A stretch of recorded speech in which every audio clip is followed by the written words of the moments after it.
आणि आता हे आणखी एक चित्र. म्हणजे मुंबईतल्या मालाडमधल्या मालवणी परिसरातल्या रहिवाशांनी घरगुती गॅस सिलेंडर मिळवण्यासाठी काल रात्रीपासून मोठी रांग लावल्याचं पाहायला मिळालं. मालवणीतल्या रहिवाशांनी रांगेत रिकामे गॅस सिलेंडर ठेवून आपला क्रमांक राखून ठेवला होता. तो गॅस सिलेंडर जागचा हलवता येऊ नये म्हणून त्याला कुलूप लावल्याचंही दिसून आलं. आज सकाळपर्यंत ही रांग आणखी वाढल्यानं घरगुती गॅस सिलेंडरच्या वितरणातल्या अडचणी या पुन्हा दिसून आल्या. मालवणीतल्या गॅस सिलेंडरच्या तुटवड्यामुळे संतप्त झालेल्या रहिवाशांनी एका गॅस एजन्सीच्या मालकाला धक्काबुक्की केल्याची ही घटना पाहायला मिळाली.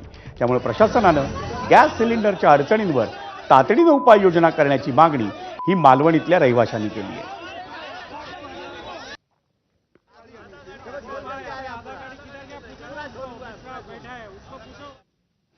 आणि मालवणीत गॅस सिलेंडरच्या तुटवड्यामुळे निर्माण झालेल्या समस्येवर काँग्रेस आमदार अस्लम शेख यांनी काय प्रतिक्रिया दिली आपण तीही पाहूया.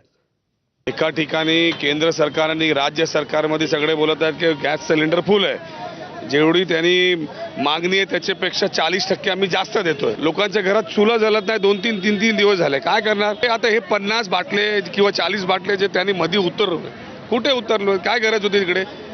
त्यांचं स्पॉट द्यायचं हे आहे आणि मालाड आहे, या दोन्ही ठिकाणीच द्यायचं असेल. मध्ये त्यांनी खाली करायचा, म्हणजे एक बाटल्यावर 3-3, 4-4 हजार हे ब्लॅकमेल होत आहेत.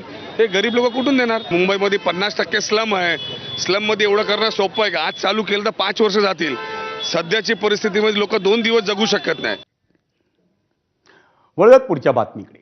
लालबागमधल्या मसाला कुटण्याच्या दुकानांमुळे मिरची गल्ली अशी ओळख लाभलेल्या परिसरात मुंबई महापालिकेनं